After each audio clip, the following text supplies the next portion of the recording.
Bueno, pues nada, muchísimas gracias, Ana. Gracias a todos. Pues nada, ahora le paso la palabra a Rocío Pomperes, que es directora de programas también en la Consejería de Industria, de Innovación, Industria, Comercio y Turismo, también de Labora, con nosotros. Entonces, ella nos hablará un poco de su experiencia en evaluación de sistemas y para que esto haga un poco de apertura a lo que es el control de nivel 1 para garantizar una buena certificación de los hitos y objetivos y que es, decimos, el contenido de la última sesión. Pues nada, Rocío. ¿Me oye, no? Sí. Bueno, lo primero, muchas gracias a todos, bueno, no solo por la invitación, sino a todos los que estáis aquí hoy presentes, por vuestro tiempo, por vuestro interés, a todos los que estáis online también y por contar conmigo para que aporte lo mucho o poco que sepa desde la perspectiva de quien está siendo auditado, no desde el auditor. ¿Te parece? Voy a hacer la presentación de pie, soy bastante inquieta, me manejo mejor si estoy de. ¿Me oís? ¿Todos normal? Sí. ¿Sí? Vale. Bueno, pues a ver, eh, vamos a ver un poco la evaluación del sistema desde la perspectiva de qué procedimientos aplicamos, porque viene un poco a reflejar y a dar sentido a todo lo que os están trasladando ahora, que parece un poco como ilógico, ¿no? Que se pida tanto, que estemos diciendo dónde se tiene que archivar, que estemos estableciendo manuales, textos, parece todo como redundante, parece todo como que es más trabajo, más carga, pero todo tiene un sentido y es porque luego vienen a auditárnoslo, vienen a ver que tú hayas llevado un sistema de gestión correcto y entendemos por correcto o entienden por correcto que lo tengas todo por escrito, desde qué es lo que vas a hacer, quién lo va a hacer, cómo y en qué momento lo va a hacer y cómo vienen esas revisiones posteriores de eso que tú estás diciendo. Y aquí viene un poco permitirme el término diabólico, ¿no? de todo esto, porque aquí muchos gestores empezaron a gestionar hace ya varios años, con lo cual esto que estamos viendo ahora, en este momento temporal en el que nos encontramos, en el que nos está llegando esta información de finalmente qué es lo que nos van a auditar, qué es lo que debería yo haber incorporado en mi manual, aún sin saber qué es lo que tenía que haber incorporado, te lo están diciendo ahora y no cuando empezó todo a gestionarse. Con lo cual, el trabajo y el ejercicio ahora es doble, porque tenemos, por un lado, que elaborar esos manuales, es decir, tienen que reflejar por escrito todo lo que estamos haciendo, tienen que intentar, en la medida de lo posible, llegar a ser lo que necesita la comisión para garantizar que tú estás ejecutando conforme deberías hacerlo, y tienes un poco que, de alguna manera, adaptarlo a lo que han venido haciendo tus gestores todo este tiempo, porque a lo mejor te están pidiendo cosas que en tus procedimientos internos no están, ni en este momento temporal vas a poder arreglar lo que hace 2 años estuvo haciendo, para adaptarlo a lo que ahora deberías estar haciendo para responder a una de esas tantas preguntas que los propios interventores tienen bueno, en sus checklists, ¿vale? Porque ellos también trabajan con este tipo de procedimientos. Entonces, con esto en mente, desde esta perspectiva y desde estas sorpresas que nos vamos encontrando todo, tanto vosotros como nosotros, ¿vale? Este es el listado de lo que vendría a ser una auditoría de sistemas. Lo que os decía antes, recordemos, entendiendo el sistema por cómo dejamos por escrito nuestros procedimientos, cómo los implementamos, quién lo implementa, cómo separamos funciones, ¿vale? Entonces, vendrán a ver el sistema de gestión en general.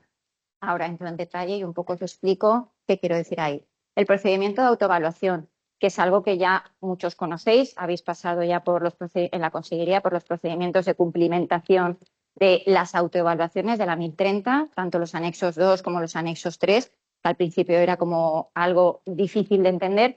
Ahora ya vamos sabiendo cómo se tienen que cumplimentar. Ahora entraré en detalle. ¿Cómo debería ser el procedimiento para el cumplimiento de los hitos y objetivos fijados? Cuando entremos en esa parte, veréis pues eso, que en sí mismo también es a veces una paradoja. La aplicación adecuada de las medidas contra el fraude y la corrupción, de la que ya habéis hablado, que además tenéis el plan de medidas antifraude, el reglamento interno del comité, el comité establecido, cómo funcionar cuando hay una denuncia, todo ya procedimentado. La aplicación eficaz de las medidas contra la doble financiación, que también se comentó ya aquí, que también tenéis reflejado en el manual. Me gusta decir que todo esto, de verdad, o sea, da sentido a a que haya un manual que venga tan detallado un poco para que entendáis por qué está detrás el trabajo del servicio, de la dirección de programas, como decían antes ahí fuera, ¿no? Con el látigo, por favor, esto se tiene que hacer, porque verdaderamente es que nos lo piden, verdaderamente es que luego el sistema pueden calificarlo como deficiente si alguna de estas materias no la tienes contemplada. Y ojo, porque no es que tengas que tener una, que las tienes que tener todas. Y principalmente aquellas que vienen a garantizar que se están cumpliendo o estás respetando, que estás protegiendo los intereses financieros de la Unión Europea. ¿Vale? Luego viene también cómo deberías procedimentar el principio del DNSH, la contribución a la transición ecológica y digital. Todo esto me consta que lo tenéis ya en el manual, con vuestros checklists. Todo eso lo podréis ir viendo.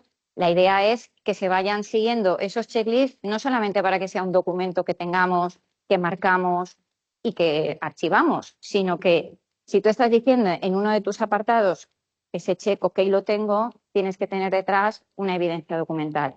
Y ahora entraremos a esas evidencias documentales, hasta qué nivel llegan. Correcta vinculación del gasto al MRR, que habéis tenido ya ahora la sesión. Luego comentaré 2 o 3 cosas que a mí, por ejemplo, me llamaron un poco también la atención cuando tuvimos la nuestra.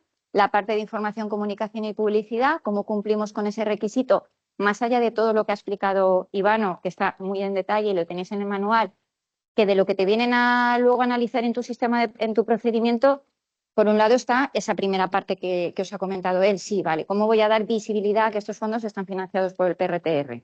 Extenso, enorme, vale. Pero es que luego tienes que procedimentar cómo vas a hacer a través de tus instrumentos jurídicos, cómo vas a comunicar eficazmente a tus beneficiarios, entidades públicas o beneficiarios privados, que son beneficiarios del PRTR y que si son públicos, si son poderes adjudicadores, conlleva una serie de obligaciones. Entonces, este procedimiento, ya no estamos hablando de cómo lo haces, ¿no? De que finalmente si ellos lo saben, lo has hecho, son conscientes, pero ¿lo has procedimentado? O sea, tú has puesto cómo lo vas a hacer, en qué documentos lo vas a hacer, de qué manera, con qué flujo.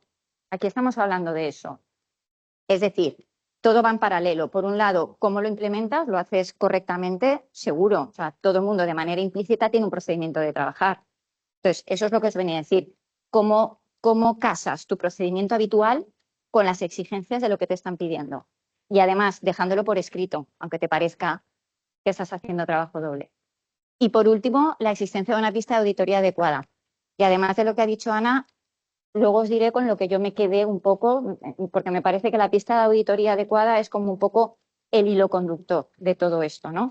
Y lo que hablaba también el otro día con unas compañeras. Y COFI, el sentido de COFI es precisamente eso, desde mi humilde opinión, ¿no? Es dejar una trazabilidad y una evidencia en todo momento. Es decir, aquí nadie firma nada si no hay una evidencia de que eso que estamos diciendo que hemos cumplido es así. Porque el día que venga la comisión a auditarnos, tendremos todo el registro. Vale, entonces, ¿qué quieren decirnos cuando nos quieren evaluar si tenemos un sistema de gestión del PRTR adecuado o no adecuado?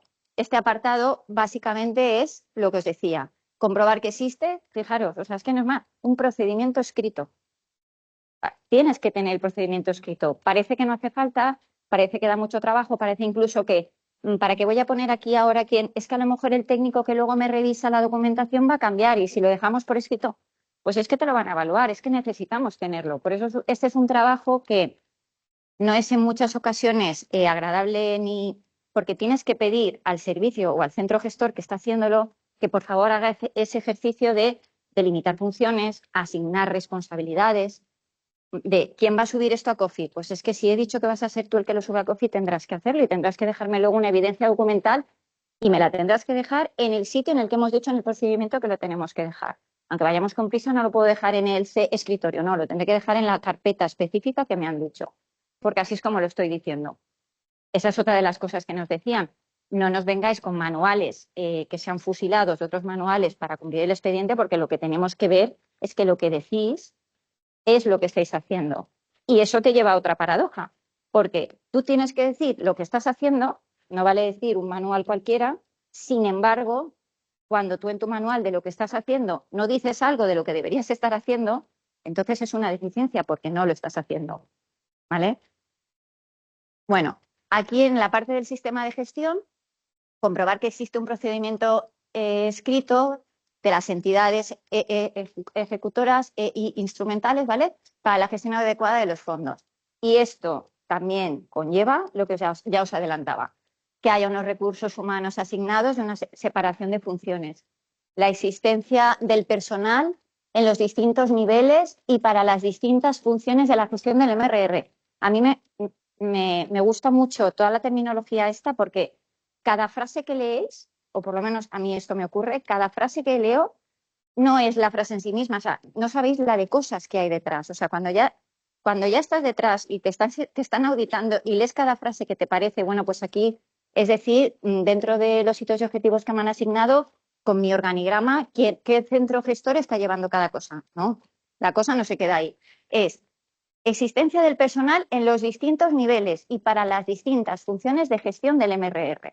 Es decir, yo tengo este subproyecto contribuye a estos hitos y objetivos se han asignado a este centro gestor. En este centro gestor tengo que decir quiénes son las personas que participan.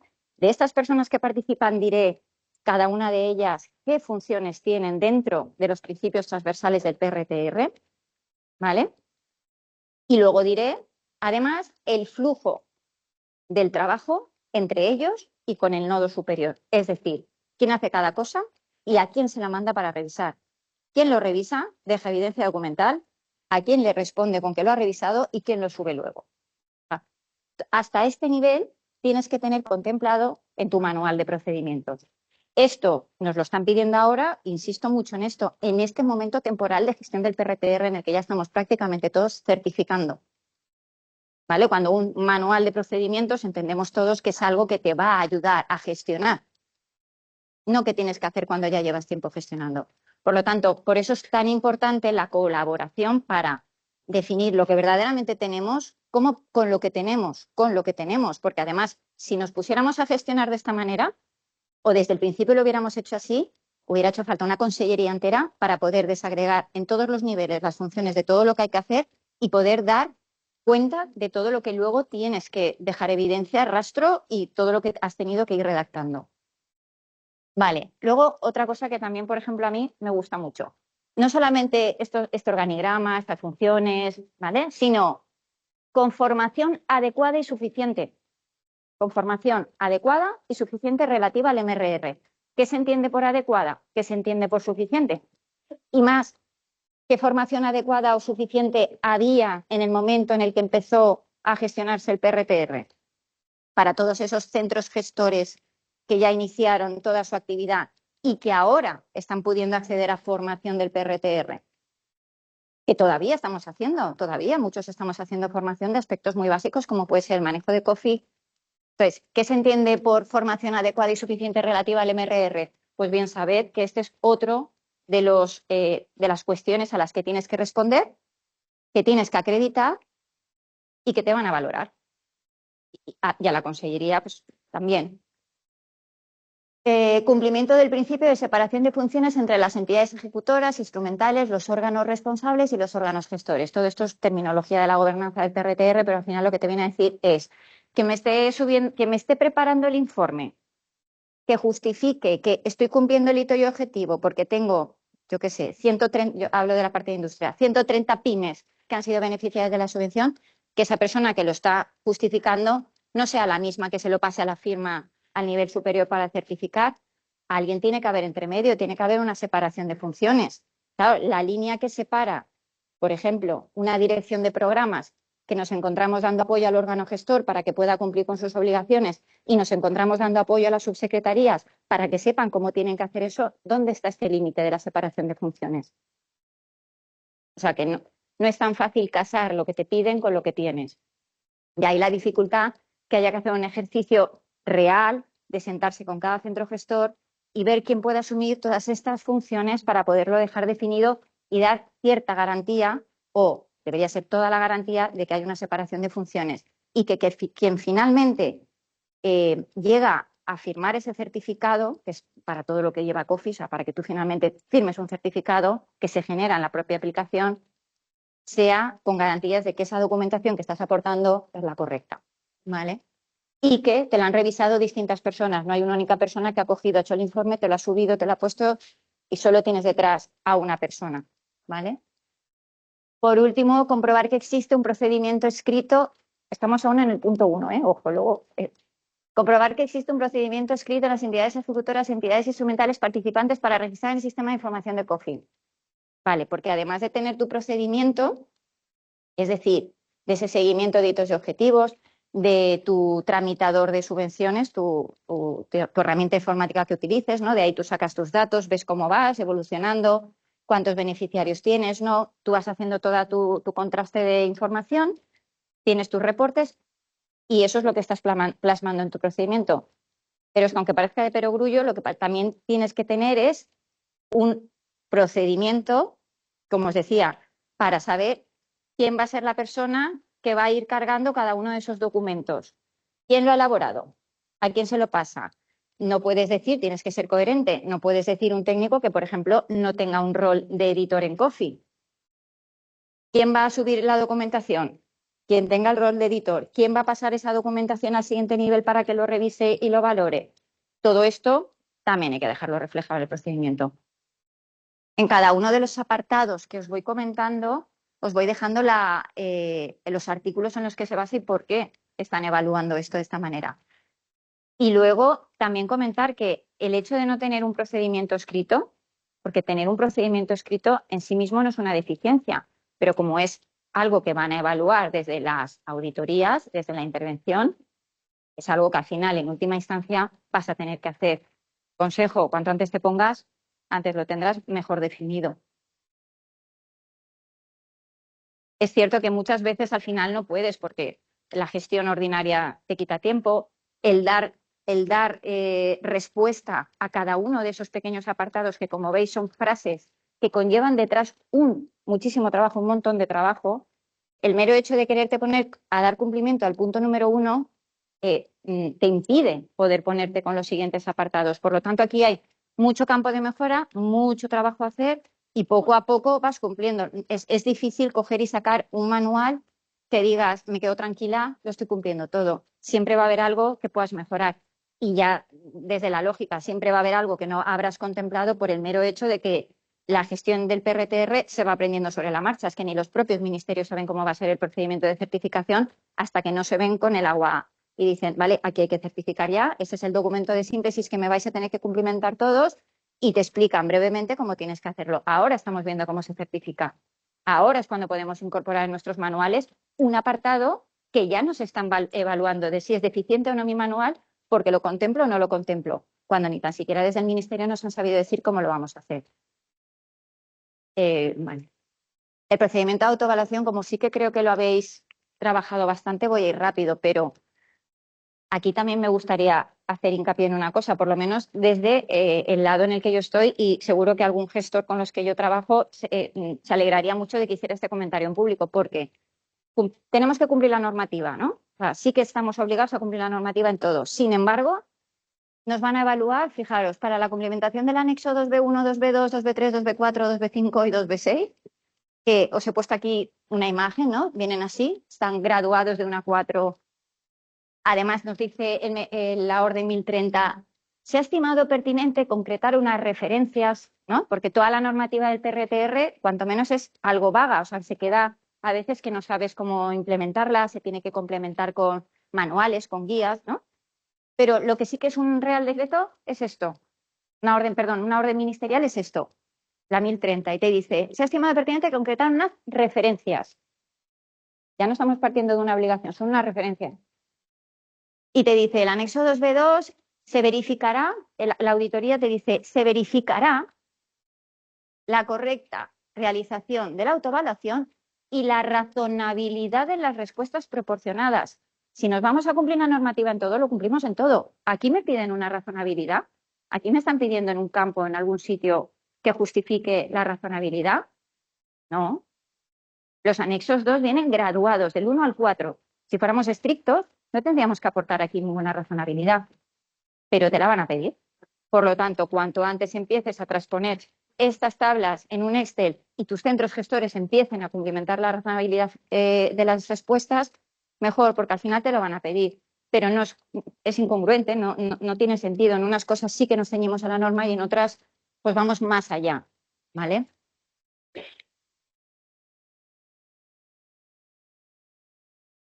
Ay, Ana, perdona, ¿me pasarías la diapo que no me va? No sé por qué.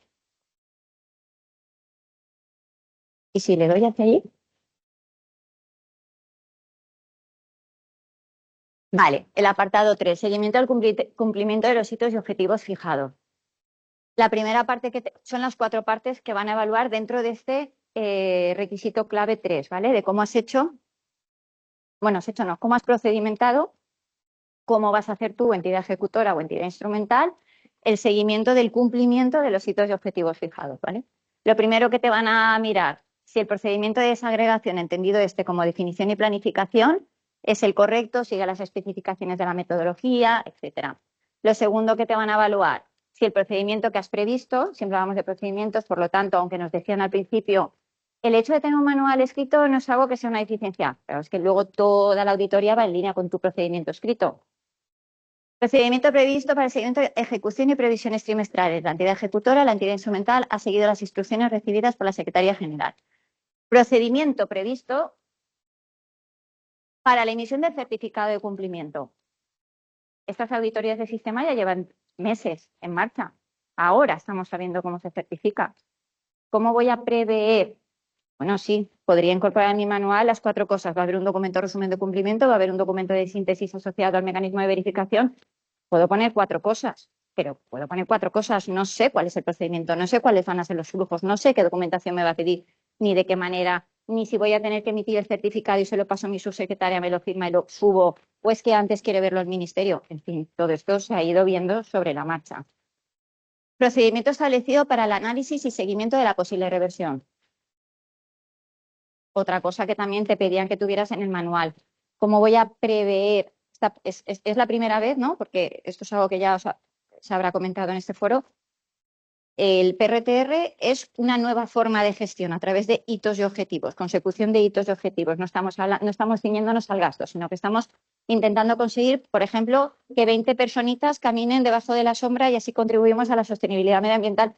Lo que sea el objetivo que tú vayas a alcanzar, que ese objetivo sea distribuido, sea desagregado desde el ministerio, va yendo en capas, va cayendo a los siguientes niveles y a ti te toca una parte. Esa descomposición llega hasta ti y te toca cumplir esa parte del objetivo.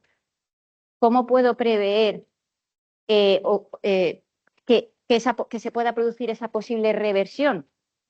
No tengo todavía los argumentos ni los criterios, ni he llegado a la fase en la que estoy haciendo, por ejemplo, planes de control de subvenciones, que toda la vida hemos llamado mantenimiento de la inversión, para ver si se están manteniendo las inversiones o no, o cuáles son las causas más habituales por las que no se están manteniendo esas inversiones de esa subvención en concreto que estoy dando, de las que pueda sacar 4 o 5 ideas de, pues por aquí es posible que luego se produzca un no mantenimiento de la inversión. Pues esto también tendríamos que haberlo tenido previsto en nuestros manuales. Y esto es algo que ahora sí que estamos teniendo incorporado en los manuales, ¿vale?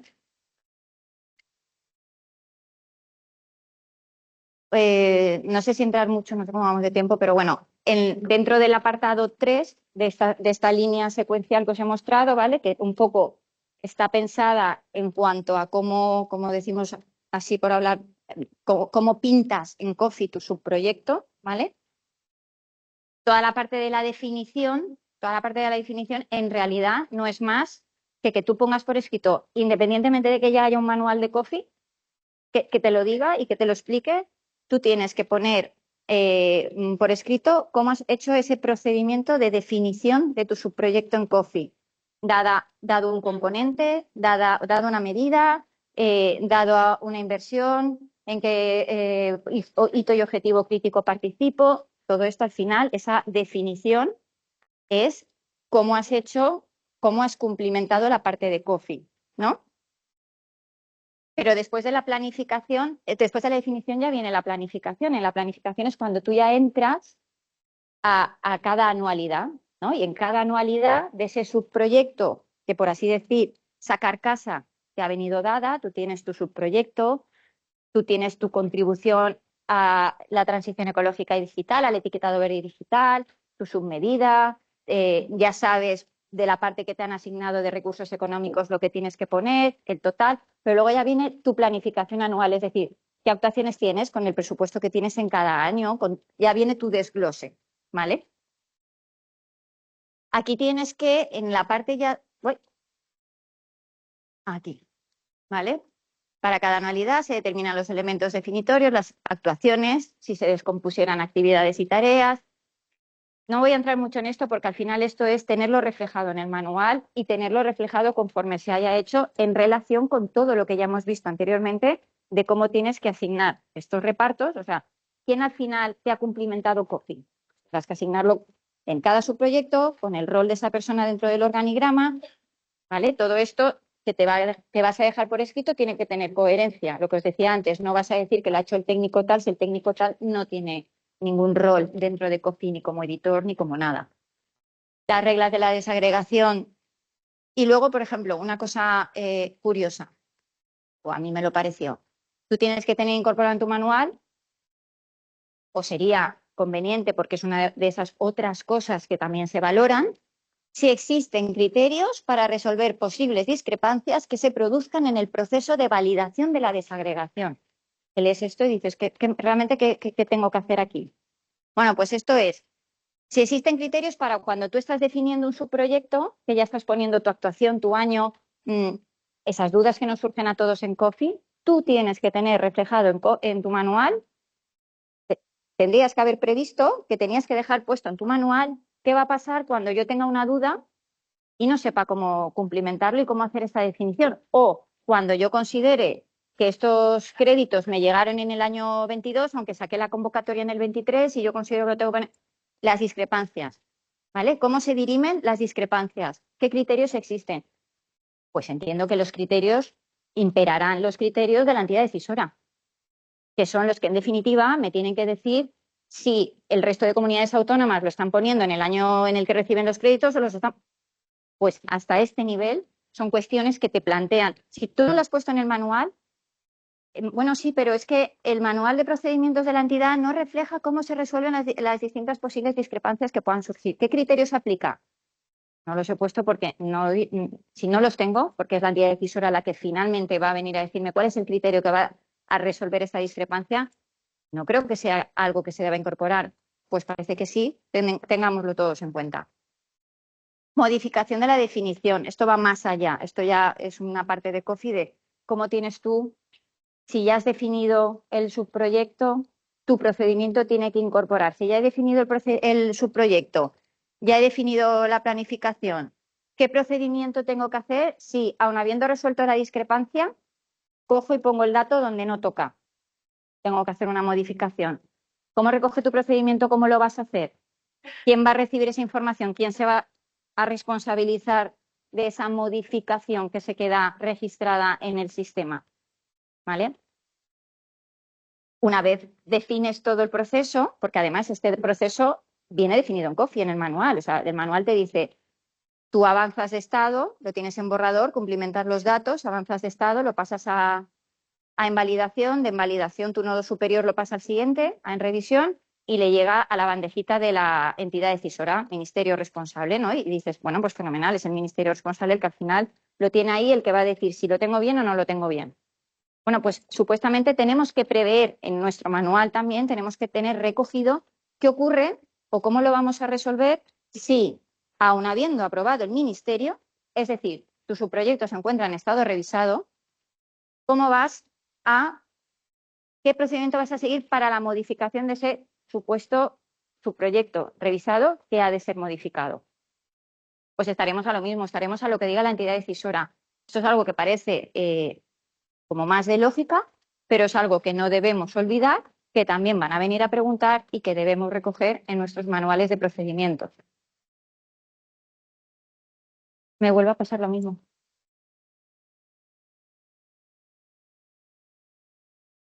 La ejecución. Aquí ya vamos con procedimiento previsto para el seguimiento de hitos y objetivos. Cuando ya nos encontramos en la ejecución y ya vamos generando estos, supongo que ya los conoceréis también, estos informes mensuales bueno, el paquete, ¿no? El paquete de documentación que debería estar incorporado en COFID. El informe mensual, el informe trimestral de previsiones y el informe semestral. El informe mensual no se firma, el informe trimestral sí, el informe semestral de gestión también. Entonces, aquí lo que van a evaluar es que tú tengas identificado lo que ya veníamos diciendo. Dentro del organigrama, al final lo que se pretende aquí es quién es responsable de qué. ¿A quién voy a tener que decir dónde está esto y por qué se ha hecho así? ¿Qué evidencia documental ha guardado para reflejar que ha hecho una revisión del dato que me está incorporando en ese informe? ¿Vale? Porque fijaros de la lectura, identificación en el organigrama de la entidad de los hitos y objetivos asignados, así como los órganos gestores de los mismos, tanto dentro de la entidad como externas, identificación del indicador, si es cuantitativo, si es cualitativo, es decir, tú dejas un registro de todo, ¿vale? Y luego el procedimiento tiene que estar desarrollado por escrito, con los roles, los responsables de las funciones, no solamente en general, o sea, no puedes dar una definición genérica, tienes que entrar al detalle de para cada uno de ellos quién es su responsable, qué rol tiene dentro de ese organigrama, ¿vale? Y que el mismo procedimiento prevea la existencia de evidencia documental de los reportes y revisiones. Y revisiones. Es decir, a ti te llega un correo electrónico con un informe trimestral de previsiones para el que te has reunido con el centro gestor. Has visto los datos de dónde se extraen. Has podido verificar con él en tus reuniones que esto es así. Pues tienes que dejar evidencia. De esa reunión tienes que dejar una evidencia, un acta, un resumen, un documento con pantallazos, no pantallazos, como consideres, pero con la validación de que eso es así. Es decir, este dato que me están diciendo que voy a incorporar en el informe trimestral es así. Te lo remiten y eso es la validación del dato, ¿eh? Pero es que luego está la revisión del dato. Te llega el informe, lo abres en tu ordenador y no le puedes decir, está ok, pásalo a la firma. Bueno, si está todo ok, perfecto. Puedes decirle, pásalo a la firma y mi correo electrónico es una evidencia de que eso se puede pasar a la firma.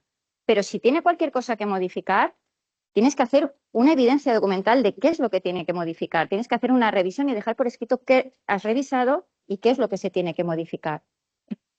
Hasta ese nivel hay que tener evidencias documentales. Lo digo un poco también por dar soporte al equipo, porque muchas veces se os piden cosas que parece como, claro, es que si me pongo a guardar evidencia de todo lo que hago, no trabajo. Entonces es que lo entendemos, muchas veces casi que es así, estás más tiempo evidenciando el trabajo que haces que pudiendo trabajar, pero es que luego te lo van a pedir. Estos fondos son así. O sea, esta intervención se ha montado así, con este nivel, porque desde arriba les pedirán este nivel. ¿Vale? Participación de las entidades instrumentales. Como sabéis, hay entidades que están, no hablo de los anidados, o sea, no hablo de estos beneficiarios públicos que se convierten, pobrecitos, en entidades ejecutoras o entidades instrumentales, sino que hablo de estos brazos, pues, por ejemplo, en industria tenemos IBACE, en educación tenemos Labora, en fin, y también tenéis cultura, ¿no, Ivano?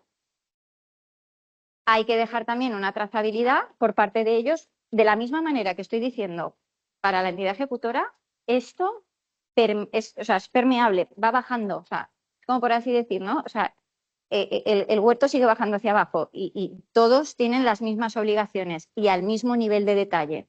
Por lo tanto, todos tenemos que ponernos a trabajar cuanto antes en intentar, con la mejor de las voluntades, sabiendo que esto es lo que nos están exigiendo, colaborar porque hay que definirlo, hay que tenerlo más o menos claro. Además, bueno, lo que creo que en la parte de comunicación, cuando antes al principio se hacía la introducción del listado de cosas que teníamos que nos van a venir a auditar con todos sus procedimientos de cada uno de ellos, fijaros que aún estoy por el 3 y todo lo que conlleva el 3, todos son al mismo nivel.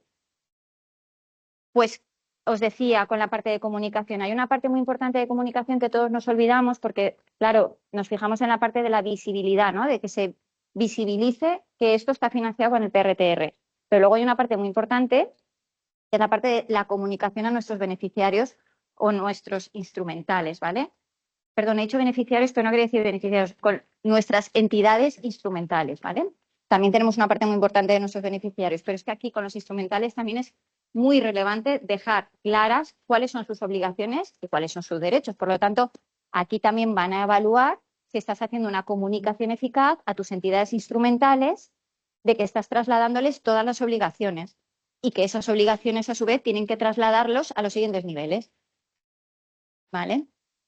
Y todo ello, sin olvidarnos, haciendo el pino puente, poniéndolo todo en COFI.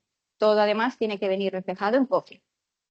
Todo lo que estamos haciendo, no todas las evidencias documentales que tú puedes tener en tu registro o tu repositorio de carpetas alternativo, que además debe seguir una pista de auditoría concreta, es decir, con una ubicación específica donde tienes que dejarlo, sino que además lo que sí tienes que subir es aquello que te dice la metodología que tiene que estar incorporado en COFI.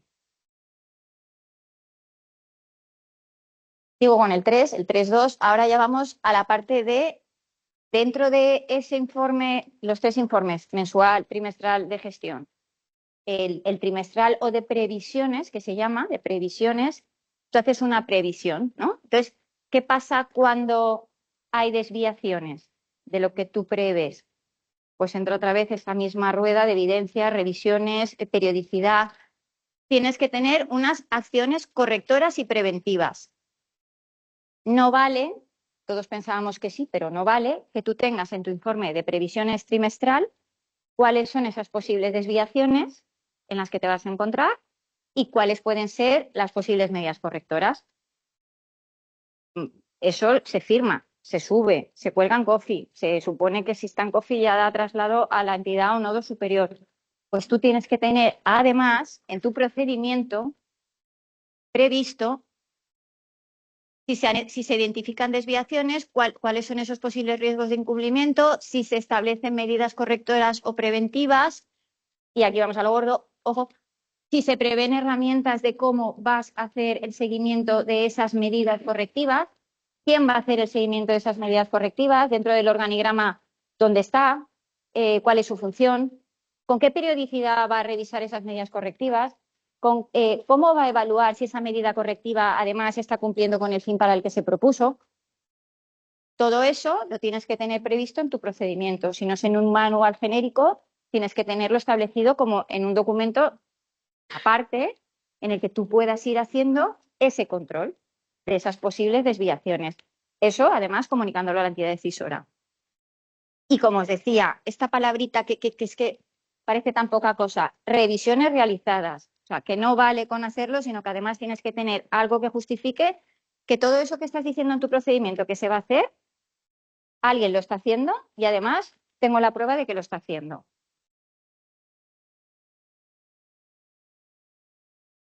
¿Qué se me genera de esta evaluación y de si he detectado que tengo riesgos de incumplimiento, si he detectado que se van a producir desviaciones?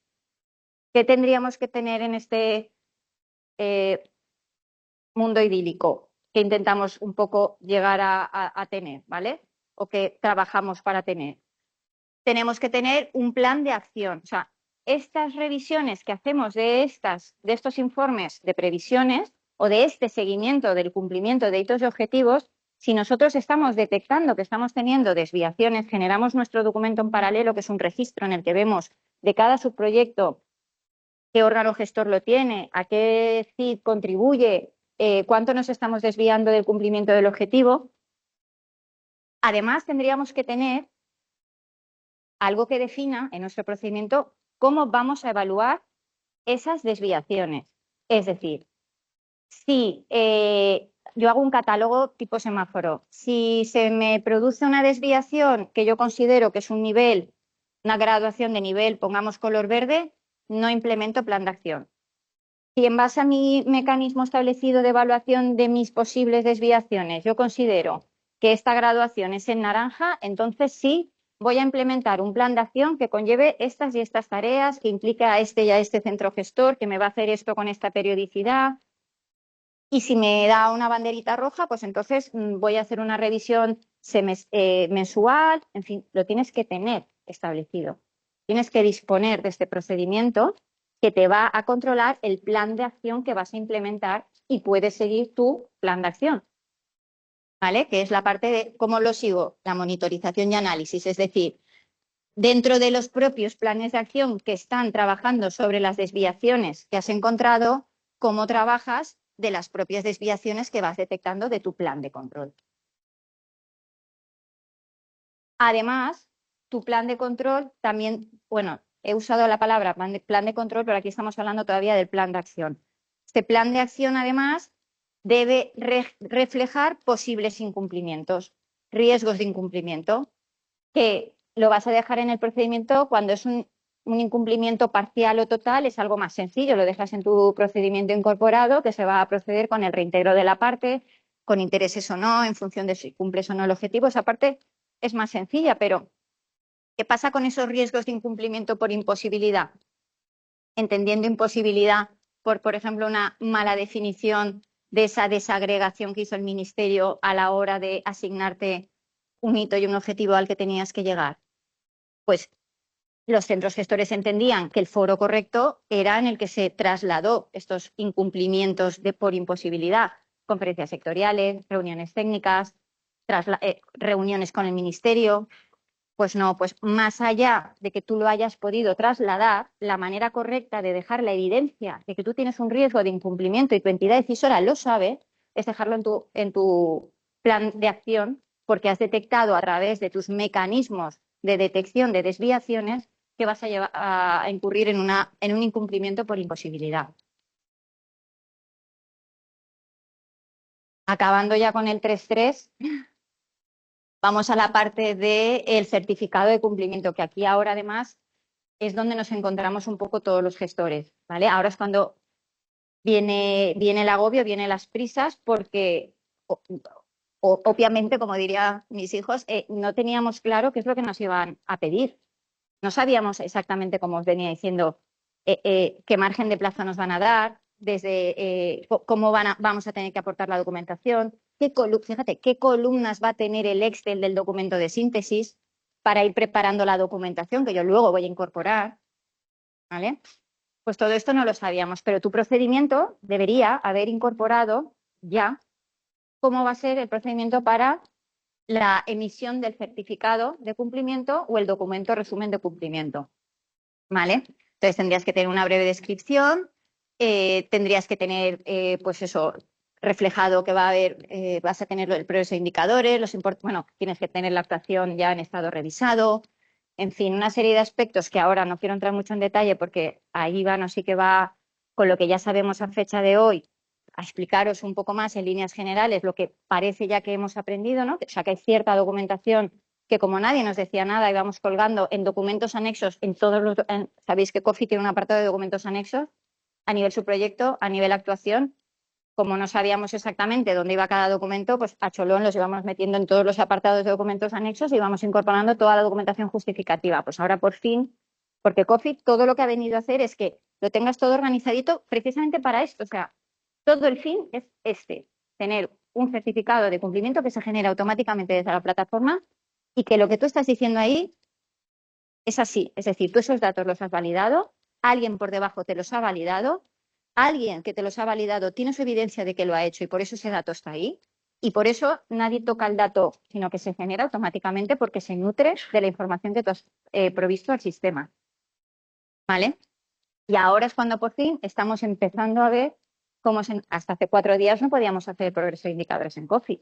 Hasta hace 4 días no podíamos hacer los informes mensuales en COFI. ¿Vale? Procedimiento establecido para el análisis y seguimiento de la posible reversión. Bueno, esto ya es lo que os adelantaba antes, ¿no? Que se supone que tú en tu manual tienes que tener registrado comprobaciones y registros. La entidad ha elaborado un catálogo con los riesgos y las causas más comunes identificadas durante sus comprobaciones. Claro, es que las comprobaciones ya vendrán. O sea, yo tengo un plan de control que ya aplicaré. Aplicaré una muestra y la aplicaré en función de cómo... Y quizá con ese catálogo, ahora, por ejemplo, sí que estamos trabajando con la parte de no reversión, con todo lo que ha ocurrido de la DANA, pues muchos de los hitos y objetivos, por ejemplo, en el programa MOVES y en otros que se llevan desde industria, pues sí, se van a ver afectados por reversión. Pues es normal que ahora sí que estemos trabajando en eso, pero previamente hay una serie de circunstancias que tú no puedes prever. Lo único que puedes dejar en el procedimiento es que, pues eso, que se comprobará que haya un mantenimiento de la inversión. ¿A través de qué? Pues de los planes de control, por ejemplo. Aquí este es otro de los apartados que también te vienen a evaluar con todo el detalle que os estoy explicando de evidencias documentales, etcétera, que no voy a entrar porque es todo lo que habéis visto del plan de medidas antifraude. Al mismo nivel entran con la doble financiación, también una de las patas fundamentales y claves dentro de las auditorías, porque van en línea con la protección de los intereses financieros de la UE. O sea, aquí sí que están haciendo mucho hincapié, sobre todo por esta discrepancia en cuanto a que no son unos fondos que se gestionan por objetivos y no por fondos, o sea, no por el gasto comprometido o el gasto que finalmente tú vas a, sino que has conseguido unos logros. Por lo tanto, aquí hay una pequeña dificultad y se pueden estar dando casos de doble financiación. Por lo tanto, aquí están haciendo mucho hincapié en cómo estás procedimentando, cómo lo estás aplicando y las evidencias de cómo lo estás haciendo. El principio de no causar un daño significativo creo que también se ha explicado y también lo tenéis contemplado en el manual, cómo podéis hacer la revisión. Transición ecológica y digital. Vinculación al gasto ya lo han explicado, pero bueno, al final esto mínimo tiene que estar en la parte del procedimiento de la parte de la vinculación al gasto, de cómo vas a dejar dicho en tu procedimiento que vas a garantizar que los fondos que se están gastando para el PRTR efectivamente son solo para el PRTR, ¿vale? Y la parte de información y comunicación y publicidad, que ya ha explicado en detalle Ivano, dando cumplimiento al apartado 1. Luego está el apartado 2, que es la comunicación eficaz a los beneficiarios de sus derechos y obligaciones.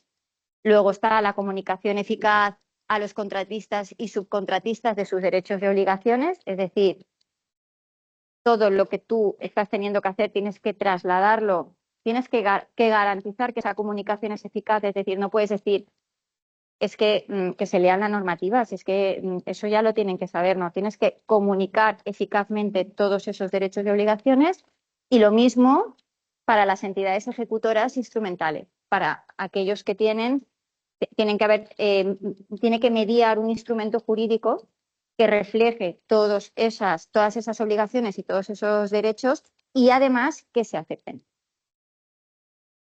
Aquí os ponía algunas o sea, realmente tú lo tienes que reflejar en el procedimiento, pero lo que te van a venir a revisar, o sea, al final el checklist se va a basar en qué es lo que tienes, en qué información tienes en tus bases reguladoras y en tu convocatoria, de tal manera que garantices que por lo menos en esos instrumentos jurídicos has reflejado toda esta información mínima que ellos deben conocer, porque además en muchas ocasiones lo tienen que trasladar a su vez. Si es una entidad pública que luego va a hacer o va a llevar a cabo un contrato para la instalación de la placa solar, a ese contratista o subcontratista le tiene que trasladar también una serie de obligaciones.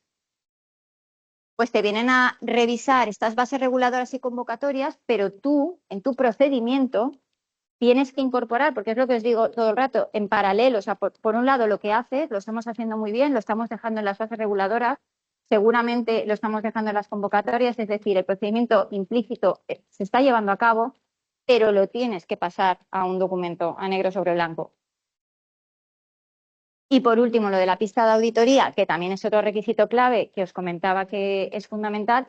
No es solamente una pista de auditoría el hecho de que tengamos ese repositorio, sino que vamos a decir de cada uno de estos principios transversales que nos van a venir a auditar, cuáles son los documentos que sí o sí tienen que estar. Esos documentos de cada uno de esos apartados que sí o sí tienen que estar, ¿dónde los vamos a guardar? Y tengo que tener un registro de cada hito y objetivo, de cada subproyecto, quién es el responsable de guardarme esa documentación, dónde me la va a guardar, qué rol tiene dentro del organigrama, todo lo que hemos ido contando, no me voy a repetir más. Pero en la pista de auditoría es esto, es como el hilo conductor que va en todos los principios transversales diciéndote qué es lo que tienes que guardar y cómo lo vas a tener que guardar y dónde lo vas a tener que guardar. Por lo tanto, este para mí es fundamental porque al final se basa en esto, en dejar evidencias documentales de todo. Y hasta aquí. Y ahora ya Iván nos cuenta el manual.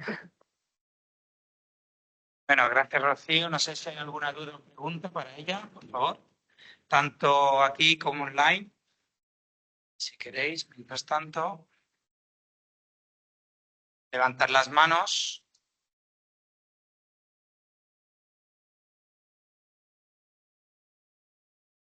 Un segundito solo.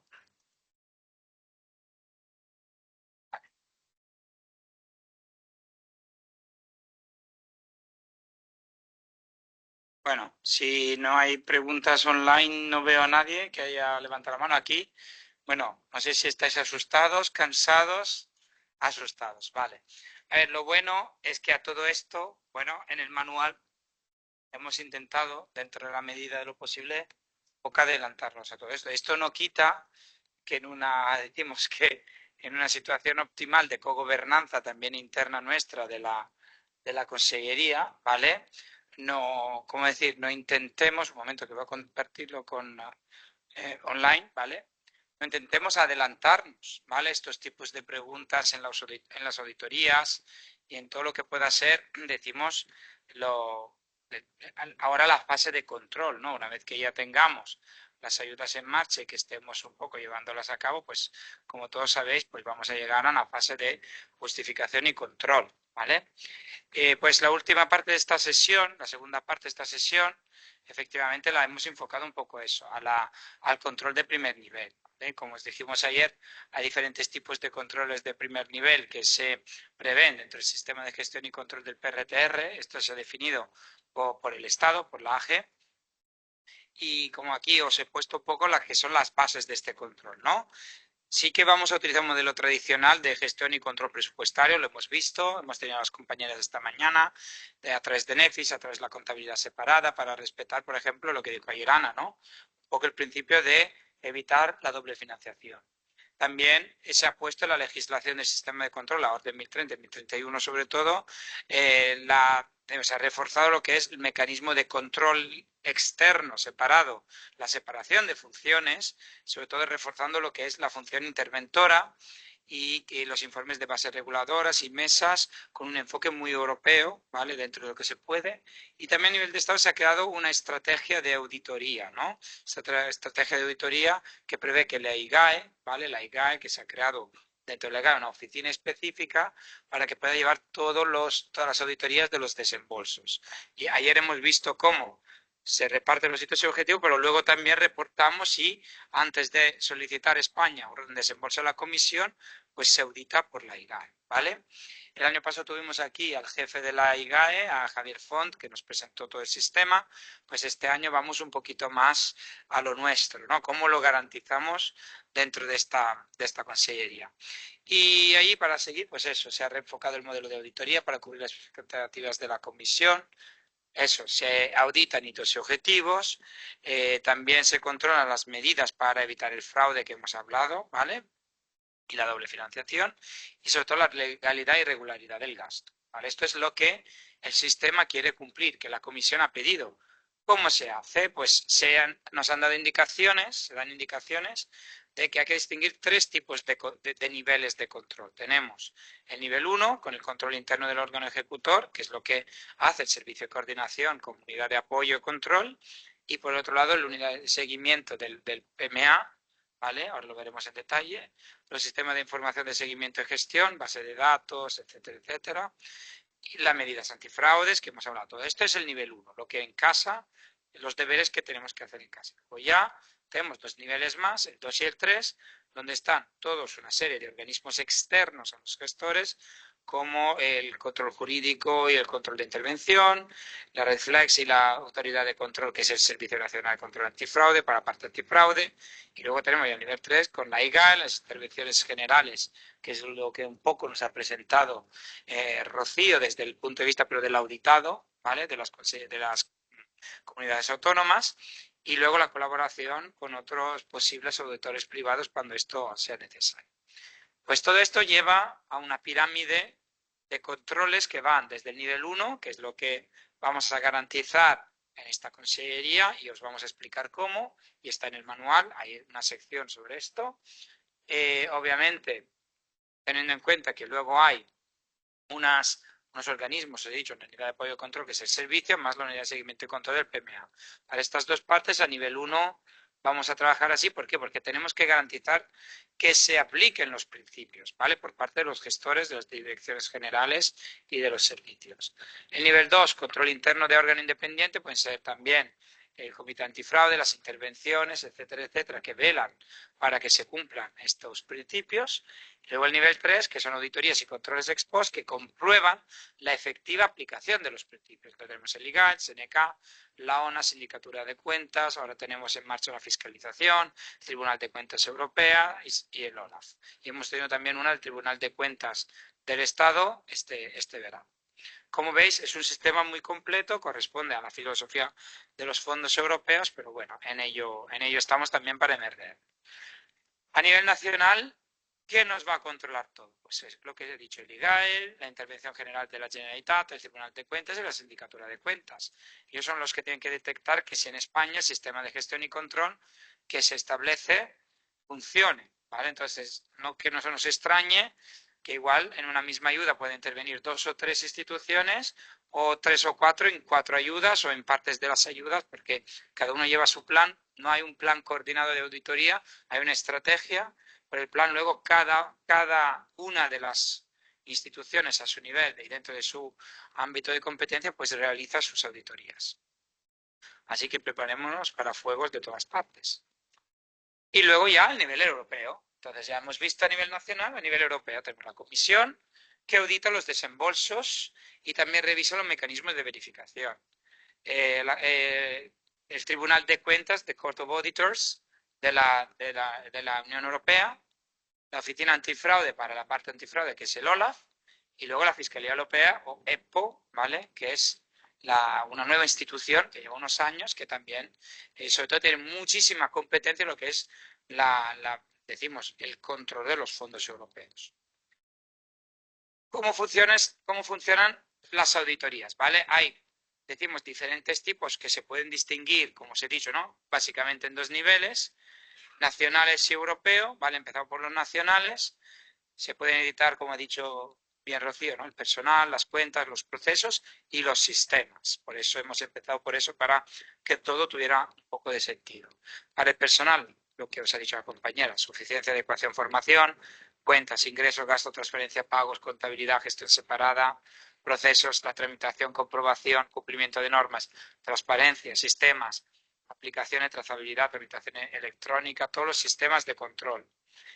¿Y qué pasa a nivel europeo? Pues ahí tendremos 2 tipos de auditorías. Una de cumplimiento de hitos y objetivos, que, como os he dicho, se hace en el desembolso con la verificación del mecanismo de verificación, ¿vale? Y se hace previa a las solicitudes de pago, ¿vale? Y también se hace, como decir, una especie de seguimiento operativo por parte de las oficinas regionales de la Comisión. Y luego se pueden hacer también auditorías a posteriori de hitos objetivos, incluidas las auditorías de sistemas. Entonces, no todo termina con presentar el certificado, que lo veremos ahora en breve, pero también os lo ha adelantado Ana, hay que prepararse a un periodo de tiempo, ¿vale? Desde que termine el mecanismo para que se nos audite. ¿Vale? Entonces pueden ser ex post tranquilamente. Entonces aquí, al principio todo era muy... No, haremos todo ex post, pues no, ahora ya tenemos diferentes niveles, pues antes, después, el mecanismo de verificación antes, porque los ministerios obviamente y la IGAE quieren que ciertas cosas ya vayan bien en el momento de la solicitud de pago, y luego ya ex post, pues si quieren revisar más o ir más al detalle de lo que no se ha comprobado antes. Y luego la protección de los intereses financieros, eso es otro tipo de auditoría que podría ir a los sistemas nacionales. Entonces, también se podría sacar ahí un muestreo y controlar el sistema nacional, como se ha aplicado en Valencia, como en Galicia o como en otra comunidad autónoma, para proteger los intereses financieros, un poco lo que os explicó ayer Ana, ¿vale? Como que esos procedimientos sí que se hayan cumplido y ese principio se haya cumplido, ¿vale? Podemos dormir tranquilos, básicamente, ¿no? No nada grave hasta aquí. Y obviamente, ¿cuáles son los pilares que van a auditar para nosotros en términos de MNL? Pues nada, sistema de gestión, os lo ha presentado Rocío, seguimiento, información y publicidad, lo hemos visto antes, si hemos vinculado el gasto, lo hemos visto esta mañana, los varios principios, pues de NSH, etiquetado, el fraude que vimos ayer, conflicto de interés, la doble financiación. Pues todo esto es materia de auditoría. Como decir, no se nos escapa nada. Igual, que sé, nuestro nombre y apellido, no sé si les interesa, pero también, eso también puede ser. Exacto, exacto, pues eso. Y entonces estos son todos los elementos que se van a auditar. ¿Cómo se van a auditar? ¿Con qué documentación? Vale, lo hemos dicho, documento de acreditación del cumplimiento de objetivo, la hoja de resúmenes, certificados, informes mensuales y todo eso.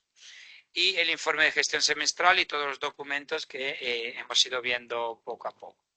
¿Con qué alcances? ¿Con qué alcances? Pues normalmente algunas auditorías puedan tener alcance específico. Entonces, la contratación pública, las ayudas de Estado, la vinculación del gasto, que es un gasto MRR y que no sea un gasto del FEDER que luego hemos metido olvidándonos de respetar unos principios, o era un contrato de emergencia, ahora hay mucha duda sobre los nuevos contratos de emergencia, trasladan a si algunos entran en MRR o no, ahora no es el caso de esta consejería de momento, pero en otras consejerías ya hay un debate sobre esto, ¿no? Entonces, ya la EGA nos ha dicho sí, podéis vincularlo siempre y cuando se respeten todos los principios que habéis visto las piezas del puzzle. Pues ponte ahora un contrato de emergencia a respetar todo eso, ex post. Vale. Y obviamente las medidas antifraudes que hemos presentado ayer. ¿Cuáles son las claves? Pues esto, que funcionemos de una manera sistematizada, por eso el manual se ha adaptado en este sentido, que se actualicen los procedimientos. El manual que hemos presentado ayer y hemos ido viendo hoy un poco en detalle en algunos casos, pues no es decir que sea el último y definitivo, igual irá evolucionando cada año. Nuestra intención por lo menos 2 veces al año, y si hay también auditorías o fiscalizaciones, como es el caso, pues todo lo que nos puedan, decimos, aconsejar, pues poderlo mejorar, ¿vale? Y eso, garantizar la trazabilidad de la pista de auditoría y en este caso que todos los engranajes puedan funcionar para que en esta consejería se logre el menor error posible, ¿vale? Bueno, un poco cómo lo vamos a adaptar todo, ¿no? En el manual, ¿no? Hemos dicho, bueno, pues nada, vamos a definir bien el proceso de justificación, un poco lo que vimos ayer. Desagregamos, pero luego justificamos, ¿vale? Entonces, primero, desagregamos desde lo que es el sistema PRTR, los hitos y objetivos, pero luego también lo justificamos. Pues aquí hemos definido el proceso. Todo empieza con la conclusión de su proyecto y ahí es cuando empieza la fase de justificación.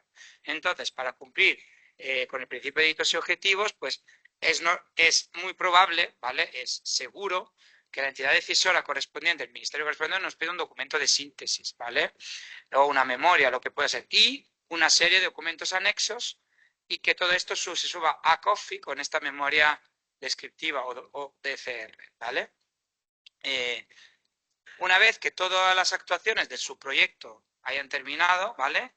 Es ahí que se abre el plazo de justificación. De hecho, casi todos vosotros en lo que es la decisión de la conferencia sectorial o resolución, se os da un plazo para la finalización y luego normalmente entre 3 y 6 meses para la justificación, según el tipo de ayuda. Y eso es nuestro margen, ¿vale? Entonces trabajamos entre el cierre de la ayuda y el cierre del plazo para su justificación. ¿Por qué? Porque todo está vinculado a los plazos para el desembolso de las solicitudes de pago que España hace del PRTR a la Comisión Europea. Entonces todo va en caja. Entonces ahí normalmente se tiene que producir certificado de finalización, ¿vale? Si esto se carga en COFI con toda la información para que, decimos, se pueda poco a poco llegar a justificar el objetivo CID a la Unión Europea. Y entonces, en el momento que terminamos las actuaciones, que sí que hemos podido ir subiendo los documentos, es ahí cuando ya terminada la ayuda tenemos que continuar con la carga de toda la documentación. Entonces, que no nos dormamos. Hemos terminado, pues nada, ya me espero. No, ahí no podemos. Ahí, ya mientras llevamos en marcha la actuación, como hemos dicho hasta hoy, vamos subiendo todos los documentos a la pista de auditoría y a COFI, y luego ya poco a poco continuamos hasta, aunque cerrado el plazo de ejecución, tengamos todo preparado en la fase de justificación. Entonces, muy importante esto. Lo hemos detectado en estos meses, en este año sobre todo, que algunas ayudas ya han empezado a terminarse, pues, y luego es toda una prisa y corriendo porque no llegamos, porque no lo sabía. Lo sabéis, se sabe. Se sabe desde el momento que nos dan la ayuda. Lo que pasa, por razones de que vamos todos desbordados o no sé, muchas razones, pues siempre nos damos cuenta, si hay suerte, un mes antes. Y nosotros como servicio intentamos deciroslo siempre. De hecho, vamos a un poco intentar cambiar esta mentalidad de no esperar el último momento. Ya vamos a empezar con muchas actuaciones que terminan entre este año, que porque aún queda un mes, y el año que viene, a deciros, ya preparamos el mecanismo de verificación, no perdamos tiempo, vayamos adelantándolo, ¿vale? ¿Por qué? Porque así no nos da la prisa después, ¿vale? Y entonces ahí se tienen que preparar todos los documentos necesarios que luego cada entidad decisora puede dar instrucciones o presentarlos sobre la base del mecanismo que hemos visto ayer, como tanto el CID, que no era el personaje histórico, es la decisión del Consejo, y el Operational Agreement que os presenté ayer, ¿vale? Entonces, todo esto, lo que hemos dicho ayer y todo esto que vamos a decir hoy, es una conexión y no podemos despistarnos, no podemos fallar, ¿vale? Pues aquí tenéis el ciclo, ¿no? Terminamos la actuación y entonces tenemos que tener la pista de auditoría y el COFI preparados y cumplimentados. Cerramos, concluimos el subproyecto, ahí se termina el plazo de ejecución. Ahí empieza la fase de justificación. Seguimos con la carga de documentación. ¿De dónde? Desde la pista de auditoría y en COFI, ¿vale? Por eso hemos entrelazado toda esta formación para que podáis tener claro cuál es el flujo, lo que decía Rocío hace poco, y luego ahí se cumplimenta el certificado de cumplimiento de hito y objetivo. Que esto luego se tiene que subir todo a COFI, se tiene que validar, generar, lo tiene que revisar el ministerio, lo revisamos nosotros y luego ya se tiene que firmar y transmitir definitivamente una vez que todos estos controles garanticen que se haya cumplido el hito objetivo. Y esto es cuando termina el plazo de justificación. ¿Ha quedado claro esto? Espero que sí, porque entonces ahí es donde entra en juego el mecanismo de verificación, ¿vale? Entonces, a la hora de reportar este progreso de los indicadores, ¿vale?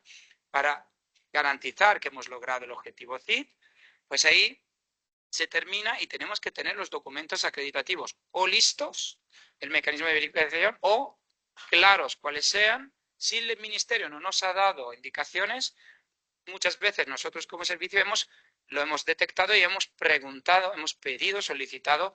También es verdad que muchas veces llegan muy tarde, un mes antes del plazo de justificación. Y esto, ¿por qué? Porque la comisión empieza a revisar y a veces la comisión cambia de opinión y da instrucciones diferentes. Entonces, por eso nosotros aconsejamos a no esperar el último momento porque puede haber cambio, pero los datos los necesitamos en la pista de auditoría y ya subidos a POF. Entonces, por favor, muchísimo cuidado con esto. Como regla general es lo que os he dicho. Hay que tener claro qué es. Hay que anexar una memoria de justificación, un documento de síntesis o de RC, ¿vale? Con la siguiente información. Nombre, ubicación de la descripción de lo que hemos hecho. Las partes pertinentes o las especificaciones técnicas que nos pida. Por ejemplo, ordenadores, número de inventario. ¿Vale? Un ejemplo muy claro. El tipo de intervención, la evidencia documental, lo que hemos dicho hasta ahora, si se ha cumplido el DNSH, tenemos el certificado, tenemos el pliego donde hemos dicho que se tiene que respetar esa cláusula del DNSH, el contratista ha firmado su compromiso, nos ha certificado luego después que se ha cumplido el principio de DNSH en una obra, por ejemplo. Tenemos todo eso. ¿Lo tenemos en la pista de auditoría? ¿Seguro? ¿Lo tenemos preparado? ¿Lo tenemos firmado? Vale, seguimos. Todo esto, ¿vale? Con todos los elementos necesarios y, por ejemplo, un certificado de finalización. En algunos casos nos piden hasta que lo firme el interventor, que el interventor nos firme que se ha cumplimentado, que se ha realizado la actividad, que se ha pagado, por ejemplo, la nómina de los profesores de la UAO, ¿vale? Y que este se firme por el interventor y ese documento tiene que estar preparado. Los interventores no solo hacen MRR, hacen más cosas también. Y a la hora de anexar todo esto, como se dice en el manual de COFI, pues nada, tenemos también que estar seguros que sean los documentos correctos del mecanismo de verificación. Esto luego, una vez que esté todo subido, generamos el documento final, generamos los anexos que el ministerio, muchas veces todos los ministerios los revisan 1000 veces. Tienen asesores adrede que revisan todo esto. A veces nos dicen, lo miramos antes, a veces nos dicen, no, generar el certificado provisional que revisamos este también. Entonces, para nosotros también es una seguridad, porque como luego lo firma todo la Secretaría General de Fondos Europeos, ellos ya lo revisan en esa fase para no encontrarse sorpresas ellos. Pues lo mismo vamos a hacer en esta casa. Ahora os explico cómo. Y obviamente luego puede requerir lo que os digo, y hago mucho hincapié sobre esto, justificación de otros aspectos, que igual ellos no tenían claro, y la comisión, mientras empieza a preparar la auditoría de la medida, pues igual puede decir, pues mira, igual nos falta este pequeño detalle. La comisión es muy de no decir las cosas por escrito, te lo manda por email, hasta cómo interpretar un indicador, hemos tenido el caso. Entonces llega un email desde la comisión a la entidad decisora, al ministerio o a la agencia que sea, y te rebotan el email pidiéndote esto. Que no sea lo suyo, lo hemos insistido muchas veces, pero al final, si esto llega en un momento que nos faltan 5 días a justificar, pues imaginaros la dificultad que eso puede suponer, ¿vale? Entonces, todo esto, tenerlo claro. Pues, ¿cómo hemos intentado solventar la solución que os damos? Pues en el manual de procedimientos existe una nueva checklist, una lista de comprobación, que hemos ido un poco testando, viendo cómo funcionaba y tal, que nosotros decimos, es una especie de curarnos en salud, ¿no? Una cura en salud, una especie de solución a todos los males que podríamos tener, ¿vale? Es un anexo, es el anexo 14, ¿vale? Ahora la vemos un poco en detalle. Y sobre todo en el procedimiento que hemos establecido, que sea obligatorio 2 veces.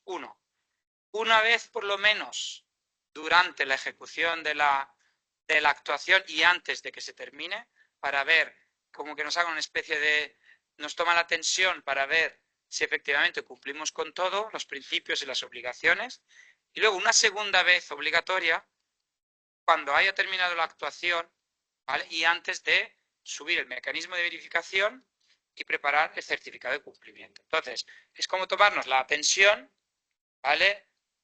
Por la mañana y luego por la noche antes de ir a dormir, ¿vale? Esto ha sido un poco nuestro enfoque de esta consellería, ¿vale?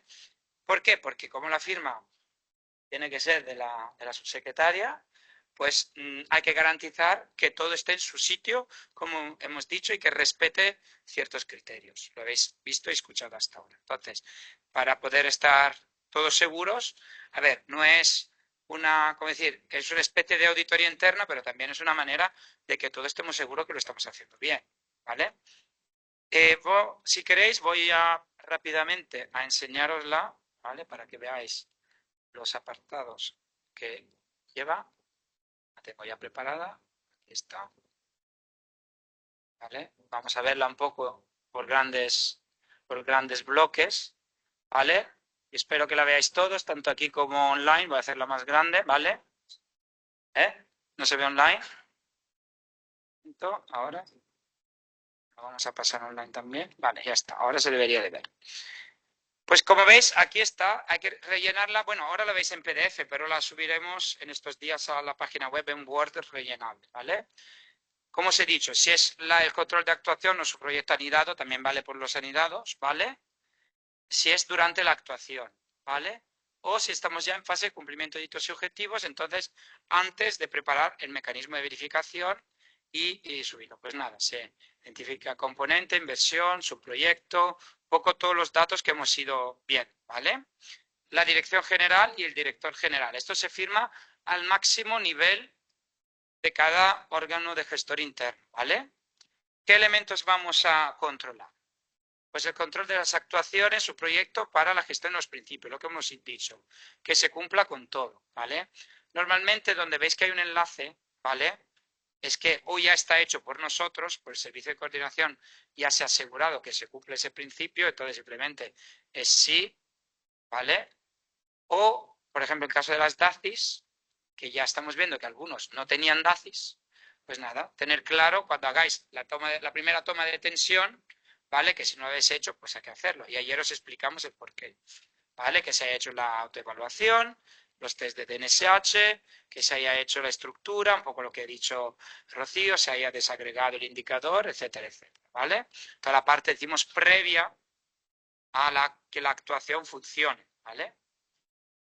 Si se ha cumplimentado la pista de auditoría, ¿vale? Lo que acaba de explicar Ana, ¿vale? Si todo lo tenéis ya subido, o si en fase de actuación no lo tenéis, pues que os deis prisa, ¿vale? Para subirlo. Segundo, cada actuación es un instrumento jurídico. Entonces, primero, para curarnos de salud, vamos a ver si habéis hecho el test de banderas rojas que ahora vamos a hacer para este año, ¿vale? Cada año lo estamos haciendo, pues este año cada uno tendréis que hacerlo. Entonces, una vez hecho anualmente el test de bandera roja, pues también tendréis que rellenar si habéis hecho el test de banderas rojas y si todo está bien, ¿vale? Entonces también tenéis las banderas rojas, repetirlas una vez más para estar tranquilos. Y luego ya vamos a los instrumentos jurídicos. Por ejemplo, en el caso de capítulo 1, personal, hay que comprobar que estos elementos estén, ¿vale? Si lo hacéis de personal, la relación memoria de unidades, el certificado de Consellería de Hacienda y Función Pública, etcétera, etcétera, etcétera. Lo mismo, pasamos a si se ha cargado en Cospi o en otra aplicación, porque también puede ser de las entidades decisoras, Ulises, por ejemplo, la documentación que se nos pedía, ¿vale? Control de certificación, ¿vale? Por ejemplo, en caso de centros públicos, pues lo mismo, si se ha hecho en Minerva, en los centros públicos, si se han rellenado las DACIS por los directores, etcétera, etcétera, etcétera. Aquí lo decimos, aquí os hemos puesto también donde están las partes del manual y del procedimiento para que lo vayáis viendo, por si tenéis duda, para ver dónde está todo, ¿vale? Las subvenciones, lo mismo. Los controles previos de lo que os hemos dicho que tiene que estar en una subvención, en una base, en una convocatoria, en la resolución, etcétera, etcétera, etcétera. En total creo que son 10 páginas. Entonces, rellenáis solo el instrumento, los primeros dos instrumentos jurídicos hasta la bandera roja, siempre es fijo, y luego ya el instrumento jurídico de cada actuación, si es un contrato, si es una subvención, si es un medio propio, etcétera, etcétera, etcétera. ¿Vale? No voy a entrar en el detalle, la tenéis a disposición, los convenios, etcétera, etcétera, etcétera. Lo tenéis todo terminado. Cuando llegamos luego a la fase de la última, a la certificación del cumplimiento de dichos objetivos, pues entonces, en el caso de que sea la segunda parte de todo eso, se rellena también este último, ¿vale? Que es un poco lo que os decía, ¿no? Controlar que esté el mecanismo de verificación disponible, que lo hayáis todo justificado, el DNSH, los principios, que todo esté cumplimentado para poder certificar que hemos cumplido el IT objetivo, ¿vale? Entonces, como veis, es una toma de tensión. Para esto no lo vais a hacer solos. También está el servicio. Cada subproyecto tiene mínimo una persona que os apoye en la gestión, ¿vale? Los conocéis porque os llamamos, os buscamos mucho y entonces, pues, estas personas os ayudarán en ese proceso. No lo vamos a hacer para vosotros, obviamente, pero os ayudamos que si es duda, que si, por ejemplo, la pista de auditoría no la habéis rellenado, podemos mirar lo que os falta, pero esto es vuestra responsabilidad, porque hay una separación de funciones, nosotros somos unidad de control, os apoyamos también, pero tenemos que controlar. Todo esto nos sirve a todos para que esto funcione bien. Y luego, cualquier comentario, incidencia, comunicación o información, pues es un espacio libre para, lo que decía Rocío, justificar, documentar, dejar claro todo lo que es, ¿vale? Y esto luego hay que firmarlo digitalmente por el director general o el responsable del centro directivo al cual pertenecéis, ¿vale? Volviendo a la presentación, vale, estamos aquí, vale. También en el manual encontraréis una guía orientativa para los proyectos anidados o instrumentales que tengáis en vuestras actuaciones. Es el apartado 8.3, más o menos son los mismos contenidos hasta ahora. También se puede utilizar la misma checklist, es válida también, la podéis, como decía Rocío, trasladar la información para que podáis cumplir el hito y objetivo, dais instrucción, pues viste el manual de procedimientos, vista la guía orientativa, os pedimos que rellenéis esto, ¿vale? Eso es vuestra responsabilidad, ¿vale? Nosotros os ayudamos a que lo apliquéis, repito. Vale, no voy a entrar en detalle de esto, entonces llegamos ya a la certificación, el último paso, ¿vale? Entonces, una vez que tengamos todo esto hecho, por eso os digo yo, no nos dormamos, ¿vale? No hay que esperar los últimos 10 días. Vosotros sabéis perfectamente cuando vuestro objetivo CIT se termina la ejecución. Lo tenéis asignado, ¿vale? De ahí sabéis que tenéis X meses para su justificación. Lo bueno sería que durante la ejecución ya vayáis cumplimentando todo y unos meses antes ya preocuparos de tener todo el mecanismo de verificación, cual sea, verificarlo, averiguarlo con las entidades decisoras e ir preparando. Pues ahí, cuando lo tengamos todo claro, pues nada, es recabar las informaciones del mecanismo, preparar todo el pack, Normalmente hay un anexo 1, más lo que os decía, una memoria y lo que sea. Tener revisada todas las actuaciones y los subproyectos en Coffee, porque igual tenéis que subir alguna última documentación ahí. Tendréis que hacer una evaluación de cumplimiento, verificar que cada subproyecto, no solo nuestro, pero también nuestros anidados hayan cumplido con todo. Entonces eso no es una cosa que se hace en 24 horas, ¿vale? Y de ahí se pasa el certificado de cumplimiento. Los anidados instrumentales firmarán su cumplimiento y nos llega a nosotros. Nosotros lo revisamos, lo aglutinamos, lo metemos todos juntos y luego ya nosotros certificaremos diciendo que se ha respetado y por eso la checklist la revisamos nosotros antes de que se pase cualquier cosa y cuando vemos que está todo bien, pues nada, esa se guarda el expediente porque no nos la van a pedir, pero nosotros es fundamental para estar tranquilos que todo lo hayamos hecho bien, porque claro, lo que hemos dicho, Coffee no contiene todo. Entonces hay partes, Rocío, que no están ni siquiera en la normativa, pero hay que asegurarlas, entonces nuestra solución ha sido esta. Y a partir de ahí, pues eso, se genera el certificado y con ese certificado, con ese certificado, pues ya lo pasaremos a la entidad decisora que lo revisará, nos dará el visto bueno, habrá que modificar otras cosas. Entonces ahí ya lo que dice las discrepancias, pues tendremos que ir tratándola y averiguándolas. Para resumir, terminamos las actuaciones del subproyecto, preparamos el OA, el mecanismo de verificación según el OA, las directrices de las entidades decisoras, el documento de síntesis, ¿vale? Revisamos las actuaciones, tenéis la checklist, sobre todo la última parte de cumplimiento de hitos y objetivos. Tenemos claro que hemos rellenado pista de auditoría de Coffee, evaluamos el cumplimiento y también lo hará la entidad decisora, lo que os he dicho, nos van a revisar antes de firmar cualquier certificado y con eso ya se generará el certificado de cumplimiento de hitos y objetivos en Coffee, ¿vale? Aquí os hemos hecho un esquemita muy sencillo. Si lo queréis, lo imprimís, la presentación os la mandaremos en estos días y con eso ya podéis ir, no digo tranquilos porque ya os he explicado quién puede editarnos, pero si hacemos así, las cosas deberían de ir bien, ¿vale?